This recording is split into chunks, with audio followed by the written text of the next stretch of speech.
जय श्री राम। पुरुषादर सितु से साज से अशेषा, जा कहु को नहीं जाना,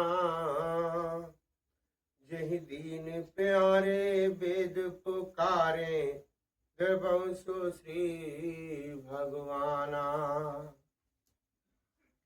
भववारिद मंदिर सब विधि, सुंदर गुण मंदिर मुख पूंजा, मन सिद्ध सकल सुर परम भयातुर, नमत नाथ बद कंजा। सरस्वती वेद शेष जी और संपूर्ण ऋषि को भी, जिनको नहीं जानते, जिन्हें दीन प्रिय है, ऐसा वेद पुकार कर कहते हैं, वे ही श्री भगवान हम पर दया करें।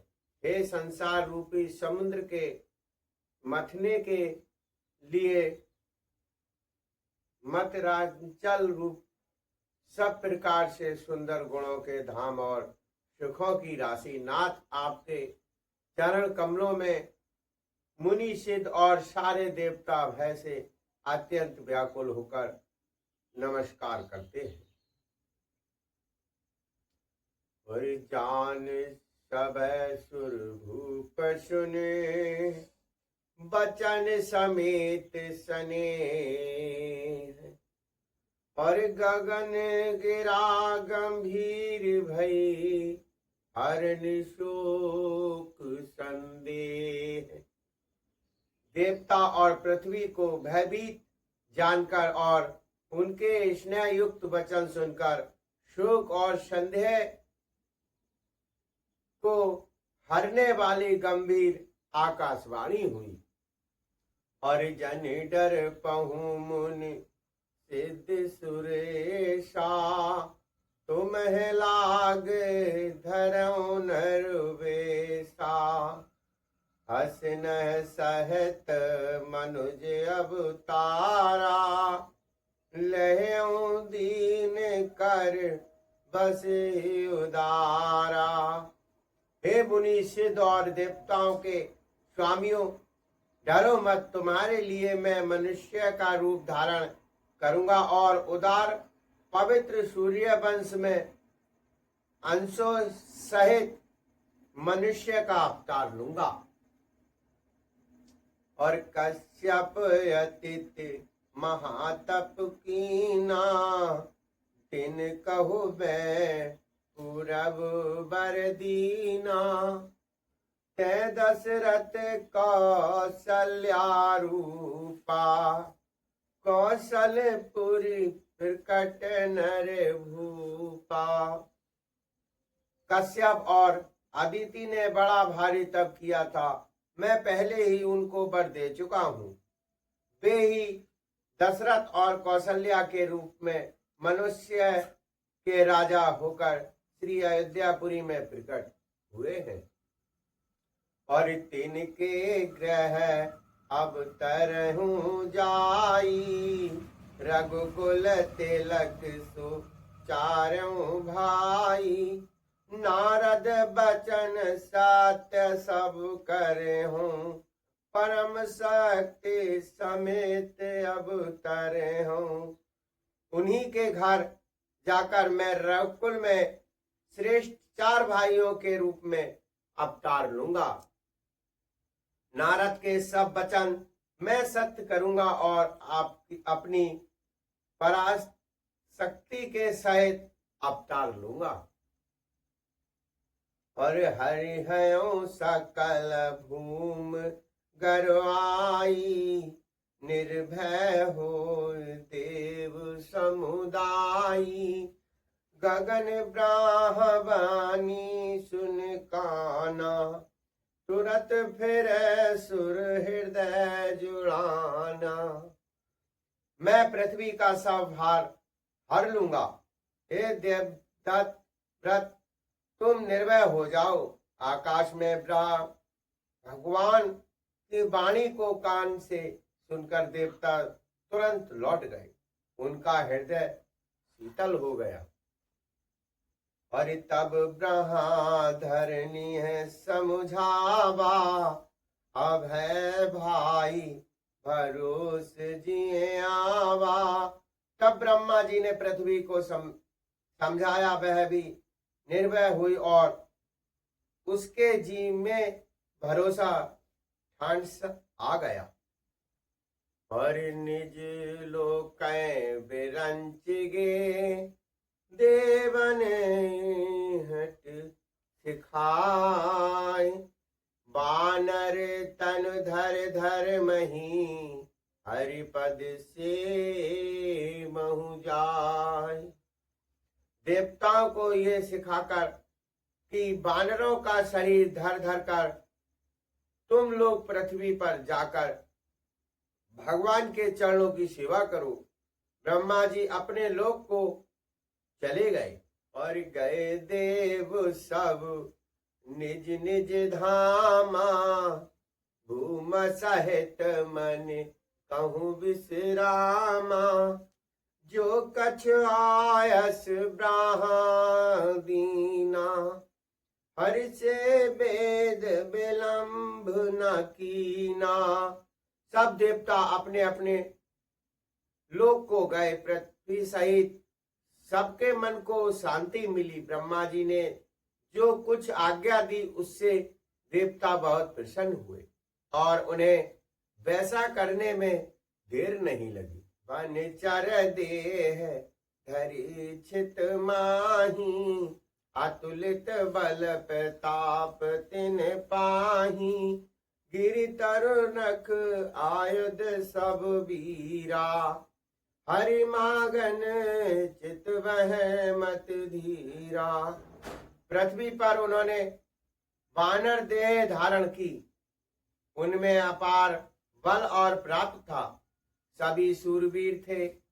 पर्वत वृक्ष और नख ही उनके शास्त्र थे। वे धीर बुद्धि वाले मानव रूपी देवता भगवान के आने की राह देखने लगे। और गिर कानन जह तह भरे भूरी रहे निज निज अनेक रुचि रूपी।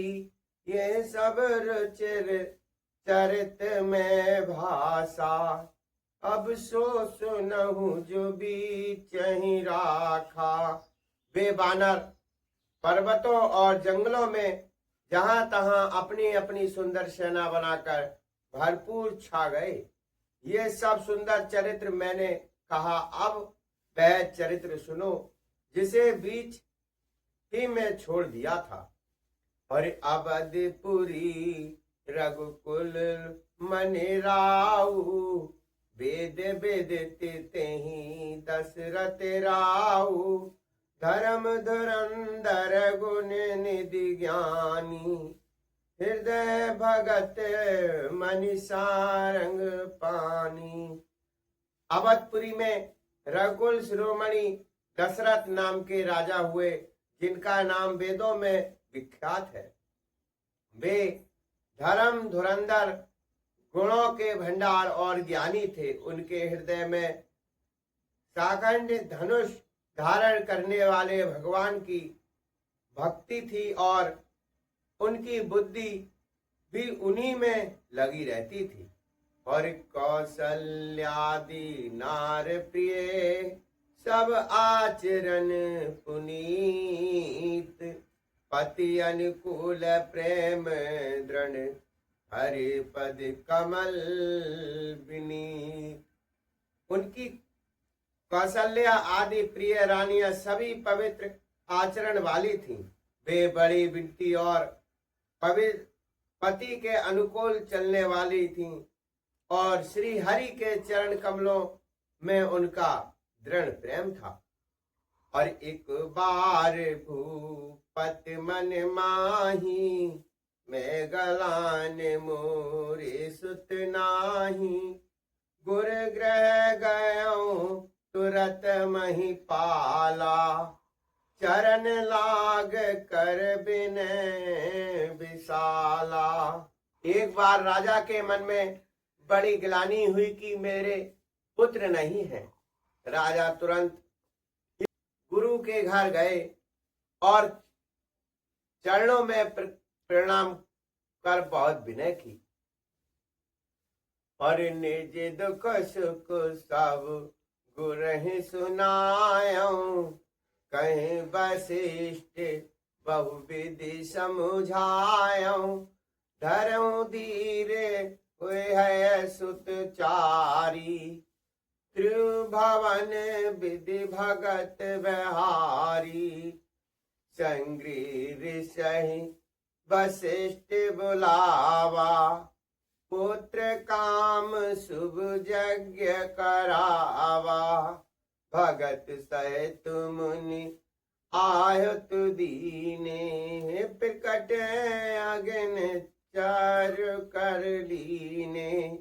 राजा ने अपना सारा दुख सुख गुरु के सुनाया। गुरु वशिष्ठ जी ने उन्हें बहुत प्रकार से समझाया और कहा, धीरज धरो, तुम्हारे 4 पुत्र होंगे जो तीनों लोकों में प्रसिद्ध और भक्तों के भय को हरने वाले होंगे। वशिष्ठ जी ने गंगा जी ऋषि को बुलवाया और उनसे सुपुत्र काम बेटी यज्ञ कराया। मुनि के भक्ति सहित आहुतियां देने पर अग्नि देव हाथ में चारु हविष्यातना खीर लिए प्रकट हुए और जो वशिष्ठ कछु हृदय विचारा। सकल काज भासिद तुम्हारा। ये हवि बाट देहो नृप जाई। जता लोग जही भाग बनाई। और दशरथ से बोले, वशिष्ठ ने हृदय में जो कुछ विचारा था तुम्हारा वह सब काम सिद्ध हो गया है। राजन, अब तुम जाकर इस हविष्यान पायस को जिसको जैसा उचित हो वैसा भाग बनाकर बांट दो। तब अष्टस्य भय पावक सकल सब समझाए। परमानंद मगन नृपु हर्ष न हृदय समाय। तदनंतर अग्निदेव सारी सभा को समझाकर अंतर ध्यान हो गए। राजा परमानंद में मग्न हो गए। उनके हृदय में हर्ष समाता ना था। और तब ही राउ प्रिय नार बुलाई। कौशल्याद तहाँ चली आई। धर्म भाग कौशल्य दीना। वह भाग आधे कर लीना। उसी समय राजा ने अपनी प्यारी पत्नियों को बुलाया। कौशल्या आदि सब रानियां वहां चली आई। राजा ने पायस का आधा भाग कौशल्या को दिया और शेष आधे के 2 भाग किए। और के कई कह नृप सो दयाऊं। रहो सो भयो भाग पुण्य भयाऊं। कौशल्या के कई हाथ धरी। 3 सुमित्र मन प्रसन्न करी। वह उनमें से 1 भाग राजा ने केकई को दिया। शेष जो बच रहा उसके फिर 2 भाग हुए। और राजा ने उनको कौशल्या और केकई के हाथ पर रखकर अर्थात उनकी अनुमति लेकर और इस प्रकार उनका मन प्रसन्न करके सुमित्रा को दिया। यही विधि गर्भ सहित सब नारी। वही हृदय हर्षित सुख भारी। जा दिन तय हरि गर्भ ही आए। सकल लोक सुख संपत्ति छाए। इस प्रकार सब स्त्रियां गर्भवती हुई वे हृदय में बहुत हर्षित हुई। उन्हें बड़ा सुख मिला। जिस दिन से श्री हरि लीला से ही गर्भ में आए, सब लोगों में सुख और संपत्ति आ गई। और मंदिर में सब राज रानी, शोभाशील तेज की खानी। सुख सुत कछक काल चल गयऊं, जह प्रभु प्रकट सो अवसर भयऊं। शोभाशील और तेज की खान बनी हुई सब रानियां महल में सुशोभित हुई। इस प्रकार कुछ समय सुख पूर्वक बीता और वह अवसर आ गया जिसमें प्रभु को प्रकट होना था। और जोग लगन ग्रह बारित थे, सकल भय अनुकूल। चर अचर अचर हर्ष सुत, राम जन्म सुख मूल। योग लग्न ग्रह वार और तिथि सभी अनुकूल हो गए। जड़ और चेतन सब हर्ष से भर गए, क्योंकि श्री राम का जन्म सुख का मूल है। और नौमी तिथि मधु मास पुनीता, शुक्ल पक्ष अभिजित हरि प्रीता। मध्य दिवस अति शीत न घामा, पावन काल लोक विश्रामा। पवित्र चैत्र का महीना था। नवमी तिथि थी। शुक्ल पक्ष और भगवान का प्रिय अभिजित मुहूर्त था। दोपहर का समय था। वह बहुत सर्दी थी, ना धूप गर्मी थी। वह पवित्र समय सब लोगों को शांति देने वाला था। और शीतल मंद सुरभ बह बाऊ, हर्षित सुर संतन मन चारु। बन कुसुमित गिर गन मन आरा, तीसर बहि सकल सरिता मृत्यु धारा। शीतल मंद और सुगंधी पवन बह रहा था। देवता हर्षित थे और संतों के मन में बड़ा चाप था। वन फूले हुए थे। पर्वतों के समूह मणियों से जगमगा रहे थे और सारी नदियां अमृत की धारा बह रही थी। और सो अवसर बिरंच सब जाना, चले सकल सुर जास विमाना। गगन मिलव संकुल सुर जूथा, गावे गुण गंधर्व वरू था। जब ब्रह्मा जी ने वह भगवान के प्रकट होने का अवसर जाना, तब उनके समेत सारे देवता विमान सजा सजा कर चले। निर्मल आकाश देवताओं के समूह से भर गया। गंधर्वों के दल गुणों का गान करने लगे। कहीं गगन दुदंभिबाजी, अस्तिति करह नाग मुनि देवा। बहुविध लावह निज निज सेवा। और सुंदर अंजलियों में सजा सजा कर पुष्प बरसाने लगे। आकाश में घमाघम नगाड़े बजने लगे। नाग मुनि और देवता स्तुति करने लगे और बहुत प्रकार से अपनी अपनी सेवा उपहार भेंट करने लगे। और सुर समूह विनती करें, पहुंचे निज निज धाम। जग बिना निवास प्रभु प्रकटे, अखिल लोक विश्वास। देवताओं के समूह विनती करके अपने अपने लोक में जा पहुंचे। समस्त लोकों को शांति देने वाले जगदाधार प्रभु प्रकट हुए।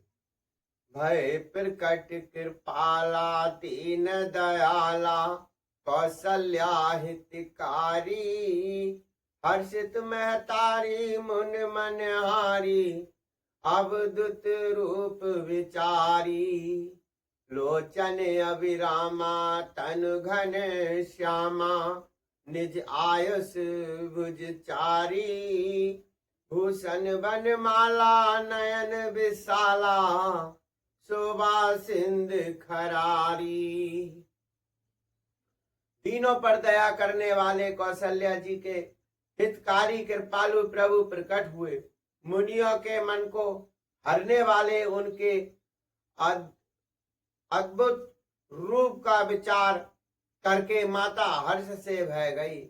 नेत्रों को आनंद देने वाला वेग के समान श्याम शरीर था। चारों भुजाओं में अपने खास आयुध धारण किए हुए थे। दिव्य आभूषण और बनमाला पहने थे। बड़े बड़े नेत्र थे। इस प्रकार शोभा के समुद्र तथा खर राक्षसों को मारने वाले भगवान प्रकट हुए। और कह दो कर जोरी अस्तुति तोरी कहे विदे करो अनंता माया गुण ज्ञानातीत अमाना वेद पुराण बनंता करुणा सुख सागर सब गुण आगर जेहि गावहि श्रुति संता सोम मिहित लागे जन अनुरागी भयो प्रकट श्री कंता। दोनों हाथ जोड़कर माता कहने लगी, हे अंत मैं किसी प्रकार तुम्हारी स्तुति करूं। वेद और पुराण तुमको माया गुण और ज्ञान से भरे और परिमाण रहित बतलाते हैं और त्रुटियां और संजन दया और सुख का समुद्र सब गुणों का धाम कहकर जिनका गान करते हुए वह भक्तों पर प्रेम करने वाले लक्ष्मीपति भगवान मेरे कल्याण के लिए प्रकट हुए हैं।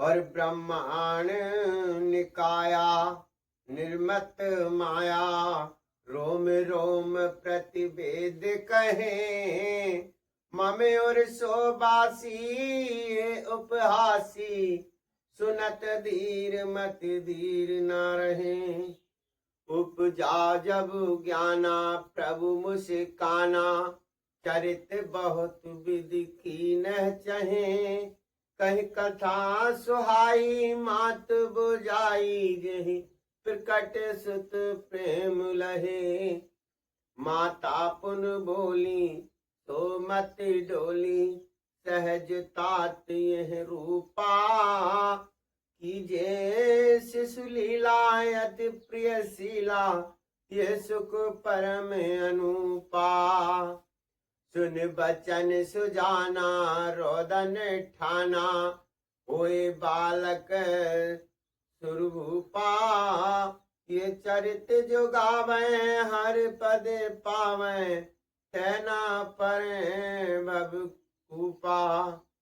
माता की वह बुद्धि बदल गई। तब वह फिर बोली, हे तात ये रूप छोड़कर अत्यंत प्रिय बाल लीला करो। मेरे लिए ये सुख परम अनुपम होगा। माता का ये वचन सुनकर देवताओं के स्वामी सुजान भगवान ने बालक रूप होकर रोना शुरू कर दिया। तुलसीदास जी कहते हैं, जो इस चरित्र का गान करते हैं वे श्री हरि का पद पाते हैं और फिर संसार रूपी कूप में नहीं गिरते। और प्रिय देन सुर संत लीन मनुज अवतार निज इच्छा निर्मत तनु माया गुण गोपार। ब्रह्मांड जो देवता और संतों के लिए भगवान ने मनुष्य का अवतार लिया, वे अज्ञानमयी महिला माया और उसके गुण संत रजतम और बाहरी तथा भीतरी इंद्रियों से परे हैं। उनका दिव्य शरीर अपनी इच्छा से ही बना है, किसी कर्म बंधन से परवश होकर त्रिगुणात्मक भौतिक पदार्थों के द्वारा नहीं। सुनिश्चित दरुण परम प्रिय बानी, संभ्रम चले आए सब रानी। हर्षित जयते हैं धाई दासी, आनंद मगन सकल पुरवासी।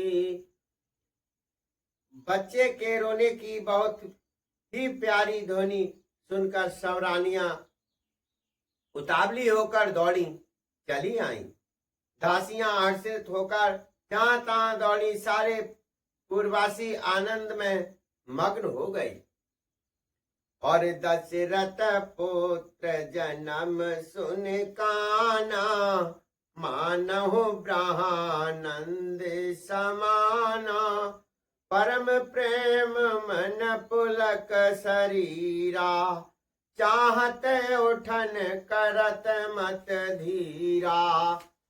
राजा दशरथ जी पुत्र का जन्म कानों से सुनकर मानो ब्रह्मानंद में समा गए। मन में अतिशय प्रेम है, शरीर पुलकित हो गया, आनंद में अधीन हुए। बुद्धि को धीरज देकर और प्रेम से स्थिर हुए शरीर को संभालकर वे उठना चाहते हैं। और जाकर नाम सुनत शुभ होई, मोरे ग्रह आबा प्रभु सोई। परमानंद पूर मन राजा, कहा बुलाए बजावहु बाजा। जिनका नाम सुनने से ही कल्याण होता है, वही प्रभु मेरे घर आए हैं, ये सोचकर राजा का मन परम आनंद से पूर्ण हो गया। उन्होंने बाजे बजाने को बुलवाकर कहा कि बाजा बजाओ। और गुरु वशिष्ठ कह गयो अहंकारा, आए सृजन सहित नृपद्वारा। अनुपम बालक दे कहे जाई, रूप रास गुण कहे न सिराई। गुरु वशिष्ठ जी ने पास बुलाया गया। वे ब्राह्मणों की को साथ लिए राज द्वार पर आए। उन्होंने जाकर अनुपम बालकों को देखा, जो रूप के राशि हैं और जिनके गुण कहने से समाप्त नहीं होते। और नंदी मुख सराथ कर, जात कर्म सब कीन। हाटक देन बसन मन, नृप प्रिय है कयूं दीन। फिर राजा ने नदी मुख श्रद्धा करके सब जात कर्म संस्कार आदि किए और ब्राह्मणों को सोना गौ वस्त्र और मणियों का दान दिया। और ध्वज पताक तोरण पुर छावा, और कहीं न जाए जहि भात बनावा। सुमरन भ्रष्ट आकाश तोई, ब्रह्मानंद मगन सब लोई। ध्वजा पताका और तोरणों से नगर छा गया। जिस प्रकार से वह सजाया गया उसका तो वर्णन ही नहीं हो सकता। आकाश में फूलों की वर्षा हो रही है, सब लोग ब्रह्मानंद में मग्न हैं। और वृंद वृंद मिल चली गुलाई, और सहज श्रृंगार किए उठ धाई, कनक कलश मंगल भर थारा, गावत पेष्टे भूप द्वारा। स्त्रियां झुंड की झुंड मिलकर चली, स्वाभाविक श्रृंगार किए हुई वे उठ दौड़ी, सोने का कलश लेकर और थालों में मंडल दिव्य भरकर गाती हुई राजद्वार में प्रवेश करती हैं। और करयारती लिव छावर की करही, बार बार शिशु चरण ही परही, मागध सुत बंद गण गायक, पावन गुण गावहे रघुनायक। वे आरती करके निछावर करती हैं और बार बार बच्चे के चरणों पर गिरती हैं। मागध सुत बंदीजन और गवें रघुकुल के स्वामी के पवित्र गुणों का गान करते हैं। और गर्भदान दीन सब काहू, जय पावा राखा नहीं ताहू, मृग मद चंदन कुंकम कीचा, मचि सकल विद तिन बिच बीचा। राजा ने सब किसी को भरपूर दान दिया, जिसने पाया उसने भी नहीं रखा, लुटा दिया। नगर की सभी गलियों के बीच बीच में कस्तूरी, चंदन और केसर की बीच मच गई। जय श्री राम।